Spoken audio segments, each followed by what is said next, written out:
What's up, Wolfpack Nation? Thank you for joining us for a live episode of Locked On Wolfpack. Our immediate reactions to NC State's 45-7 victory over VMI on Saturday. We'll just jump right into it, Kenton. We're going to start with things that jumped off the page to us, things that look good, improvements that we noticed from both the UConn and Notre Dame games. I'll let you kick this off. What did you like the most out of this victory from VMI? I like how you teed this up. You talk about things that I like, and then the first thing you said was kick this off. Big play Jay Gray has arrived, ladies and gentlemen. I mean, a huge reception, 2 kick returns for touchdowns, one of which was called back. Julian Gray, welcome to the party. In the words of the legend, we miss you, Pop Smoke, but baby, welcome to the party. It is great to see you. Jay Gray, it's a really great thing that we saw in terms of how explosive he can be. And, some people are going to say, well, it's VMI. He ought to do that. I don't think I really don't think y'all quite understand how hard it is to run a singular kickback, let alone 2. Even if you say, well, he only did it because of the block in the back that wasn't called. I don't think that you are fully appreciating how hard it is to run 2 kicks back in one game. And that's not even including the huge play in which Brennan threw the ball into an extremely tight window, a window that I honestly would not like to see him throw into in conference play, but we'll take it for the day. That is the first thing that I absolutely loved. I mean, I adored it. And that was, I had been ranting and raving about Julian Gray all offseason talking about how, hey, this is a guy we need to watch out for. This is a guy we need to keep our eye on. This is a guy. And then, boom, we get him showing up big time today. So Julian Gray and his performance, definitely something that I love to see today. Yeah, I mean, I think this was one of the first times we saw Julian Gray in full effect. We saw him in some flashes last year. Probably a lot of us felt like we should have been seeing more of him last year. And then coming into this season, we're getting the hype rolling. We're going to see more Julian Gray. Then he wins the starting receiver job. Yep. First 2 weeks, maybe some struggles. Haven't seen him a whole lot. And then it happened today. And credit to Julian Gray for finally getting into the end zone because the man would not be denied. He did run that first kick back. It was called back due to penalty. He had that very long catch and run. Kenton, you and I texted each other immediately. I saw a lot of folks say that was a great throw by Brennan Armstrong. He threaded the needle. I'm sure it probably looked like that, but we were both saying if that was against an ACC opponent, it might have been going the other way. Yep. But listen, he completed the pass. That's really all that matters here. We're not going to harp on that too much. But you saw the immediate athleticism from Julian Gray. I was hoping he was going to take it to the house. Of course, he did end up making up for it with that actual kickoff return. So, yeah, he was definitely the most dynamic player on the field we probably saw all day. And I guess kind of looping this back over to Brennan Armstrong here, he looked exactly how he was supposed to look in this game. He made the throws he was supposed to make. Couple throws offline, not too many, didn't have much of a problem there. I thought the fade he made to Rosner in the back corner of the end zone, beautiful throw, great catch by Rosner.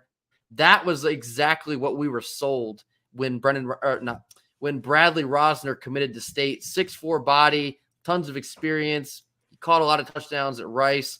That was exactly what we had in mind. And so it was very nice to watch that play out in real time. Let me tell you something. Bradley Rosner may be a family man. He may not be able to jump up and down when Grove Street Party comes on like some of those young whippersnappers in the locker room. But I tell you what, the old man can play some ball, okay? The man, people talk about him like he's ancient, like he needs to get an NIL deal with NARP. Well, you know what sponsorship he could get? He could get a TD sponsorship today because that man has been in the end zone multiple games back-to-back. Bradley Rosner is another guy that showed up big time today. But not only today, Bradley Rosner's been showing up all season. He's been one of the leading receivers all season, and that's the guy that you throw up the 50-50 ball to. That is the one right there that I'd absolutely love to see more 50-50 balls go his way. Because, again, he's 6'5", with long arms. How many cornerbacks are we going to see all year that can physically just match that in terms of the length there? Not many. No doubt. And something else I saw from a lot of Wolfpack fans throughout this week was the desire to start to whittle down where the targets are being distributed. I think not so much today. I think, a lot of it was just because the passes were completed. But it was nice to see Dakari Collins in there. Rooks had some good catches there in the, toward the latter half. Of course, we spoke about Julian Gray, really only needed that one reception. Although he had another one that was pretty close in the red zone that I thought he was going to punch that one in as well. Keon Lassane was fairly productive. We saw a lot more of Trent Penix. Hoping for more of Trent Penix here down the road. Still no Chris Tootle. That's a little concerning. Not really sure what to make or not to make of that situation. I guess we'll keep our eye on that. But overall, happy with the pass game. Did what we needed to do. Of course, with the way the defense was playing and the points we were able to put up right out of the gate, the need for the pass game started to slow down, and then the attention turned to the run game. Saw some of Michael Allen. We did not hit the 10 touch mark that we had put out. He had 9 total touches, but actually 8. Remember, one of them got called back for holding, so that doesn't count. That's 8. Including. So he had 9. So he had 9. He would have had 10 if it wasn't for that. Okay, but, gotcha. Looking this over here, he had 47 yards on 6 carries. That is good for 7.8 yards per carry. It's inevitable. He's the best running back on this roster, although there was a lot to like there at the end in garbage time from Kendrick Raphael. Red Band Raffy, as we refer to him on here. Future's promising for the two of those guys. Not to, I guess, get down on Jordan Houston here, but it's Michael Allen's running back 1 slot. It has to be. He is the most dynamic running back and is going to continue to be moving forward. I'm glad you said it's inevitable. You know what movie I was watching last night? What's that? Take a wild guess. Inevitability is an important theme in it. Was it Infinity War? It absolutely was Endgame. Dread it, run from it all you want. And, that's what it is, right? At the end, when Thanos tried to snap, he said, I am inevitable. And he snaps and, oh, no, the stones are gone. But that's the reality. That's what we're looking at right now with Michael Allen. It's inevitable. You can see it. There's a physical difference. There's just it's not something that you have to kind of weed your way through and say, he passes the eye test, but the numbers don't bear it out, right? Like a who was better, Andre Miller or Jamal Crawford conversation, where it's like, oh, you have to actually look at the numbers and understand ball to understand Andre Miller is a better player, even though this one plays a much more aesthetically pleasing game. When you look at these two, or when you look at really Michael Allen against the rest of the backfield, and this, again, there's no offense to anybody else. They're all quality backs. They're all Division I football players. But the reality is the numbers bear it out. The eye test bears it out. He's the guy. That's all there is to it. Can we add depth behind him? Absolutely. Can we find out who our running back 2 is and what they can do? Absolutely. He has to be your running back 1. And then kind of giving flowers where flowers are deserved here. I thought Delbert Mims had a great game. I think he should still be maybe limited to short yardage situations. And again, sure, it's against VMI. I understand that is a factor as well, but he was effective. He put the ball in the end zone when it needed to get in. He looked very strong, physically imposing against a VMI defense.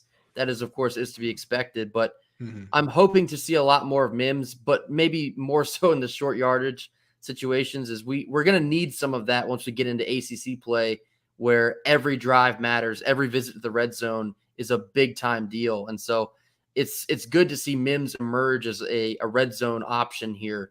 We got to punch that ball in. In just a minute. Sorry, go ahead. And oh, no, just real quick. Sam, we will get to this comment. For those of you who are listening and not watching, we have a comment from one of our viewers saying, don't understand why they're so set on redshirting MJ. Should have played him at least a quarter to get a feel for the offense in the game. It's fine, though, because he will play in the big games when BA bench. So we will have conversation about that coming up because, trust me, it's been on both of our minds. Grayson and I have chatted about this, off air, on air. We've talked about this and all that. So we're going to get to that right after Grayson pays some bills. Go ahead, Big Tom. We got to pay some bills. Our first ad sponsor for our live show here is LinkedIn. These days, every new potential hire can feel like a high-stakes wager for your small business. You want to be 100% certain that you have the best access to the best qualified candidates available, and that is on LinkedIn Jobs. They help you find the right people for your team faster and for free. So add your job and the purple hashtag hiring frame to your LinkedIn profile to spread the word that you are hiring. They use simple tools like screening questions to make it easy to focus on candidates with just the right skills and experience so you can quickly prioritize who you would like to interview and hire. It's why small businesses rate LinkedIn Jobs #1 in delivering quality hires versus leading competitors. LinkedIn Jobs helps you find the qualified candidates that you want to talk to faster. Post your job for free at linkedin.com/lockedoncollege. That's linkedin.com/lockedoncollege to post your job for free. Now, Kenton, I guess we talked a lot about the offense there in that first portion. Now let's sort of transition over to the defense.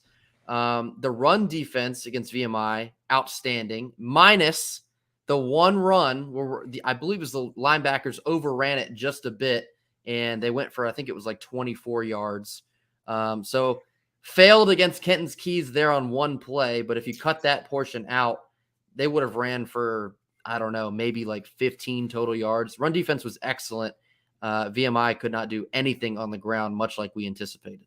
The problem therein lies, a lot like the Brennan Armstrong pass early in the game. You do not get away with that against an ACC team. No. You just don't. That one play that we look at and like, hey, we got it taken down for 24-yard gain. We've seen what happens against the Notre Dame. Estimate, Katie Dids at the doorstep. Strike up the band. It's time to play the fight song. We saw what happened against UConn. Rosa, 80, what was it? His was 71? 70 or 75, yeah. Yeah, 71-yard run to the end zone. Strike up the band. We have seen what happens in real time. And I'm okay. And here's what I will say about that play that makes it a little bit better than some of the others.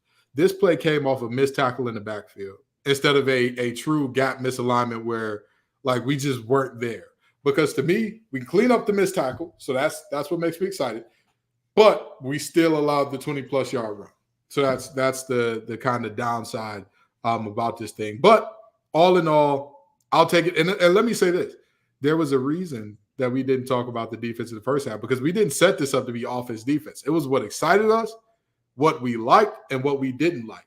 And yes, the defense gave us plenty to like. Defensive backs finally getting our first interception of the year out of our defensive backs. Shout out to Robert Poogie Kennedy, making plays all over the field, getting interceptions, getting sacks, getting pick sixes, all the things. Brother, you showed out. But the rest of that defensive backfield, I understand that Aiden White wasn't playing today. I understand he didn't dress out. I get it. We still need to see better. And I'm not talking about size because that young man is a true freshman. And then the drive where everybody's like, oh, they picked on him. If you really look at it, we tweeted about this, but let's talk about it in real time. You had one play where it's a perfect throw and catch where it doesn't matter who you're playing. If they throw the ball there and that receiver makes that type of catch, you tip your ball cap and say, all right, now do it again. You had one pass interference where a ball was thrown at least 4 to 5 yards out of bounds. Terrible call. And then he did get beat. Hey, I'm not going to argue that. But again, this is a young man that was slow dancing at prom in April. Like, What are we doing here? You know what I mean? So, that was Sice and some of the things with him I'm not really concerned about. What I am concerned about, when teams go heavy package, what happens? What happens to our eye discipline defensively? What happens? Because once again, we saw our defensive backs looking at the backs of receivers' heads and pointing at each other saying, that's your zone. No, that's your zone. No, that. Somebody figure out who the hell zone it is. Somebody needs to figure that out immediately because that will get us killed against better teams. That will get us killed against a quarterback that we can't get to like that every other play. So that's just my take on what it definitely looked like they were selling out for the run there. It almost felt a bit like what happened against Notre Dame last week. Just sold out a little too hard for that run. Next thing you know, they're going to try and float a pass over the top. It worked once for VMI. It almost had us twice. And if they would have connected the second time, it might have gone all the way to the house. If they would have completed either one. I mean, if you really look at it, if you really look at this thing and talk about what happened there, If Peyton Wilson didn't break up that first one, that is, hey. Oh, I wasn't even VMI. referring to that one. They could have had 3 of them. Yeah, you're right. And that's my point. That if they hit those 3, if they hit 2 of those, because I know they hit only 1 of them. If they hit 2 of those, we're looking at a very different ball game here. And again, for all that everybody talks about UVA and Calandra, I watched Calandra play against James Madison and against Maryland. That boy is a star in the making. He is a star in the making. Is he going to make freshman mistakes? Of course. Is he going to make some passes that just leave you like, oh boy, defenders got to love playing against you? Yes. But he is the type of player that if you let him get in the rhythm and in the groove, oh, brother, you're cooked. You're done for. And he can hit that pass in a way that I don't think VMI has a guy on the roster who can do so. Right. So we truly need to get that piece together, because UVA and their pro style offense, they'll very happily say, oh, yeah, we'll run it a couple, get in a 3rd and short situation, and then hit you with a bomb over the top. How you like them apples? They'll gladly take that next Friday evening. Right. And in addition to Poogie Kennedy had a great game with that pick six Poogie, I guess we're going to have to call him from here on out. Mm-hmm. Peyton Wilson, no surprise, an absolute monster. Led us in tackles yet again. He was constantly in the backfield. He was only credited for a half tackle for loss, but that might have been generous. I liked what I saw from Jalen Scott as well. We talked about needing more from the linebacking core. Jalen Scott definitely answered the bell. I think he had the 2nd most tackles, if I'm not mistaken. Yeah. Devon Betty, we kind of mentioned this during the week as well. Still going to need more from Devon Betty. I'm not exactly sure where the drop-off is. We heard great things over the summer. It hasn't really translated here in the first couple games. But, yeah, there is some things to like. There's some things to dislike, and certainly some things to clean up, because some of the play we had here defensively, mainly in the 3rd quarter, that was probably the roughest point for us, both sides of the ball. But some of the defensive play in the 3rd quarter, if you switch that against a Louisville or maybe even a Virginia, it's going to look a lot worse than it did against VMI. And that's my point. That's why you cannot play. You can't have some of those mistakes. You can't live with some of those mistakes in terms of, oh yeah, it'll be all right. We'll be okay with that. If every time a team comes out in a heavy set, we all of a sudden lose every semblance of discipline, there are plenty of teams in the ACC that have tight ends that can absolutely scoop. And also, we have some offensive coordinators who are smart enough to say, well, wait a minute. If they lose their discipline anyway, why wouldn't we just put a receiver at that tight end spot and let them know, hey, you're running a 15-yard corner. I guarantee you'll be wide open. You don't need to fake a block. You don't need to do anything. I promise you, these NC State defenders are idiots. They will leave you wide open. Their coverage is that's just what it's going to be as soon as we come out in the power set. So with that being said, that needs to get cleaned up. And we saw it be our Achilles heel against Notre Dame. To see it now still not be taken care of and addressed, what are we doing in practice? What are we drilling in practice to say, hey, we need to take care of this in this way, because if we allow this, it will proliferate. It will spread. It will become a cancer to our defense, to where teams know if we line up in this formation, we got an easy 20-yarder right here. Yeah. And in just a minute here, we're going to touch on some storylines that'll probably get us through the remainder of the weekend.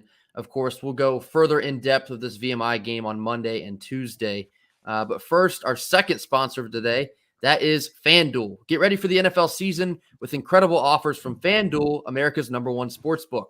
Right now, new customers can bet $5 and get $200 back in bonus bets guaranteed. Plus, all customers who bet $5 will get $100 off of NFL Sunday Ticket from YouTube and YouTube TV. So now is the best time to join FanDuel. The app is super easy to use, and you can bet on everything from spreads to player props and more. Visit FanDuel.com/lockedon and kick off the NFL season with an offer you won't want to miss. FanDuel, the official partner of the NFL. Now, wrapping up this live session here, Kenton, we're going to touch on some of the overarching storylines that are going to come out of this VMI game. Mm-hmm. I'm going to start with injury. Okay, we'll start with MJ Morris. Oh, okay. Well, I mean, we can start with injury. We can start with injury. We can put Sam on the later. We can start with injury. Let's All go. right, we'll finish with the MJ Morris conversation. Absolutely. Got to keep the fans waiting. Got to keep the fans wanting more. We got you. We So, got you. some of this injury news, of course, we talked about. There was no Aiden White in this game. Tweeted out, or it was tweeted out beforehand that he did not dress. So, not sure if that is a big deal. Maybe that'll be a portion of a whole lot of nothing or a whole lot of something to come this week. But also, Dylan McMahon went down with a lower leg injury. Have not heard any further details on that, but he was seen limping back to the locker room. I believe that was in the first half. Did not return in the second half. So that could be potentially very impactful to this NC State offensive line. Hoping for the absolute best. We're going to have to keep our ears to the ground on what goes on there. Of course, yeah, against a VMI, silver lining is it wasn't a humongous deal. It wasn't humongous losses. Now we're getting into ACC play. We're going to need them. We're going to need a healthy Aiden White. We're going to need a healthy Dylan McMahon. And we're going to need everyone else to stay healthy as well. So a little bit concerning. Hopefully it's nothing more than something, but we're going to have to keep our eye on that. Absolutely. Both of those players are immensely impactful. Dylan McMahon is a guy that we saw last year in terms of when I'm losing the shooter's name, Grant Gibson went down, what we look like without him. I hope that we are prepared better in terms of if Dylan McMahon is not available for next game or an extended period of time, that, you know, we're ready to compete in that regard. And then moving on from there, Aiden White, if he's not good to go next week and beyond that, that's a whole lot of something. That's a whole lot of concern, whole lot of weight. What's happening, because he's a vital piece of this defense. You know what I mean? Like that, he's not just a guy that you look at and say, hey, he's all right, I guess. I mean, he's good, I guess. No. That is a absolutely bona fide playmaker that we're going to need if we're going to have a successful season and really, and I hate to use this phrase, but turn this defense around, especially the secondary, which has been shown to be extremely pliable so far this year. So the reality is both of these injuries are to key players and guys that we need in order to be successful this year. We'll see how things shake out. I'll put my ear to the streets and see what I can find out. Yeah. And then I guess the second storyline, and then we'll finish with MJ here. Second storyline is, can we sustain the offense that we saw today getting into ACC play? Of course, yeah, you play VMI. Things are going to go the way you want them to more often than not. Armstrong looked much better. The completion percentage was much better. Some of the throws were much better. The wide receiving play was much better. Will that continue against UVA, against Louisville, against Clemson later on down the road? We don't know. It's hard to I guess put a label on what we saw today because of what we've previously seen the last 2 weeks. But they're going to have to find to continue that consistency that we saw today, because it was refreshing, almost able to move the ball downfield at will is not something we've seen yet this season. So we're going to have to continue that going into UVA next week. I am almost certain our offense won't look that good on a regular basis, because even in this game, Brennan Armstrong, like we talked about with the pass to Julian Gray, the big pass to Julian Gray, you're still putting the ball in harm's way, brother. The end result was fine, but how we got there was very nearly a pick six. We still can't read when corners are pump faking. We ran a concept where we had I want to say it was a stop route, a post route, and the swing from the back to the right side of the field. This man threw to the stop route against cover two. Now, Grayson, where's the hole in cover two defense? You say the hold? Yeah, the hole. Where's the hole in cover two defense? Every defense has holes in it. Where's the hole in cover two defense? You tell me. It's the deep middle of the field. Now, Grayson, what route attacks the deep middle of the field? Your slot or tight end. A post. A post attacks that. So how you look at cover two and and here's the thing. I know some people are going to say, Ken, you're nitpicking. He's not going to be perfect on every. Absolutely. Absolutely. I agree. I'm not asking for perfection in terms of reads. I'm asking to not pass up touchdowns in situations where it's like the pass was to Keon Lassane and whoever was in the slot ran a post that was wide open. I mean, it's so between those two plays and some other ones where I'm like, the read was questionable. They just don't have the athletes to take advantage. I was concerned. But with that being said, I don't want to be too nitpicky and too like, I'm anti-Brennan Armstrong. That's our QB1. I wish him all the success. I wish that when we see that same concept next week, he maybe pumps the hitch and then goes to the post, which would be wild, or maybe doesn't even pump the hitch. Just go to the post. It'll be there. It'll be you. And I drew it up perfectly. The slot, boom, up the field, directly to the middle of the deep middle of the field on the post. You got the stop from the outside receiver, that little hitch route right there. You've done the job. He's going to suck you in the corner, and the backer that should be looking at that post and maybe sinking under it is also going to be looking to get with a little bit. The safety is sliding out. He can't come down and get in front of that just in case you run the stop and go. Everything looks perfect. We got to hit it. Got to hit it. Right. So, of course, everything's fine and dandy when you go up against a VMI. We took care of business. We did what we needed to do, but they're not all VMI. Virginia, despite their woes, they're not VMI. They will be better defensively in their secondary, so we're going to have to be able to take advantage of what we're given there. Now, we're going to finish this up, which of course, is what everyone is probably clamoring to hear us talk about here.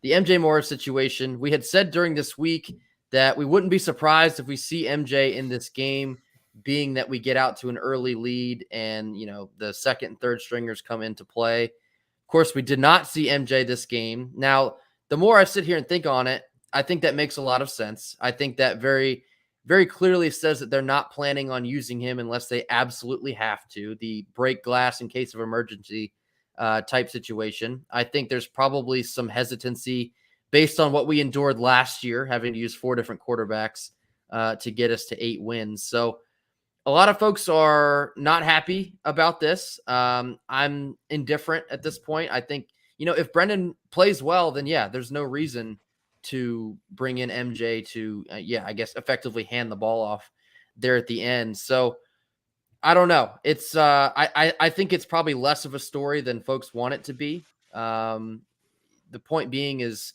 if Brendan plays well, then we're going to win the game anyway. So we don't really need to see MJ get those reps, although game reps are valuable, but not so much a concern here for me that we did not see him today. So I want to make this clear about the rule, okay? It's not that you can play in the first 4 games. It's 4 games total, yeah. It's playing 4 games total and retain your red shirt. And that's why me and Grayson are on the exact opposite side of the spectrum here, because I don't get it. I really and truly don't get it. Let's say that they're banking on, hey, Brennan Armstrong is going to be healthy the rest of the season and he's going to be amazing. And so we don't have to redshirt, or we can redshirt MJ. Cool, sure, fine. Here's the thing. With the landscape of college football as it is today, why are you banking on 2 to 3 years? What are you doing? Why are we, even if we assume MJ will be like the perfect scenario for NC State to get him for the longest amount of time, where it's like he's really good, but he's always on that brink of like, early second, late first. But if he plays great this year, he could go in the first. Even if he was there, I don't understand this premise and principle of we want to save his red shirt at all costs, because with all due respect, Brennan Armstrong hasn't lit the world on fire here so far. I could understand this thought if Brennan Armstrong has just been like, hey, this is him. This is the guy. Yeah. We don't have any questions here. There are plenty of questions. There are plenty. So with that in mind, if you end up benching him 2 to 3 games from now anyway, you're left with 2 choices based on the way this team is moving so far. You have to stick with Brennan regardless of what he does. He'd have to, quote unquote, melt in practice to lose the starting spot, right? Shout out to Kyle Shanahan, which then puts you in a position of, hey, we might have just potentially thrown away a year. We might have just potentially thrown away something that could have been a very good year because, well, we wanted to save this guy for later on when we think we have better weapons and a better system and all that good. Yeah, in today's college football, you can't play like that. You can't play like that. If you don't understand the difference that a year can make, Colorado won 1 game last year. Oh, Kenton, Colorado's a different story. That's not really what every college team should expect. Okay. Hey, I'm with you. I'm there with you. LSU last year, the year before Brian Kelly won, what, 5-6 games? Next year, they're in the SEC championship game. Akron, 2 years ago to last year. Tulane, 2 years ago to last year. Look at these huge, like, these aren't small differences in wins. And why am I talking about win total here? Because the entire world, the entire scenario that you're looking at could change for your team based on one play here or there. And then all of a sudden you're in a totally different ball game, and you're telling me we're going with the guy that's most experienced and going to redshirt the guy that's potentially the best because we just want to keep him redshirted just in case we can get an extra year with him. Come on, man. Come on. Stop playing. It's certainly banking on a lot. And, going even further with that, with the transfer portal and NIL, something we talked about on Friday's show, you really have no idea what our team's going to look like in 2 to 3 years. I mean, there could be, we hope this doesn't happen, but our wide receiver room could be decimated for all we know. A bunch of transfers, things don't pan out the way we want them to. The offense could be nothing like we're hoping it is in 2 to 3 years. And MJ by that point could already be out of here. Like you mentioned on Friday, Kenton, if MJ Morris is everything that he's expected to be, then he could just have a phenomenal season and pop right there, and we're on to the next one. He might not even be here anyway. So it is an interesting conversation. I'm sure that conversation will continue every time Brennan maybe misses a throw for the remainder of the season. But yeah, and that I don't think is fair. Now, right. I don't think it's fair to criticize every single mispass and all that. Because again, I'm never going to be the guy to argue you have to be physically perfect. But yeah. I'm big on the mental thing. I'm huge on the mental side of football, especially for the quarterback position. If you can't make the right reads in year 6, I'm worried about you. Right. Worried. Well, much more of this to come on Monday. We're going to go further in depth of this VMI game, I guess both Monday and Tuesday. So that'll do it for our immediate post-game reaction live feed. The first of its kind. This is the first time we've done something like this. So bear with us as we sort of work out the kinks. We'll get better at this as the season goes on. But thank you all so very much for tuning in with us. Until Monday, we'll see you then. Go Pack. Go Pack. And also remember to comment, as we will be responding to your comments in real time, okay?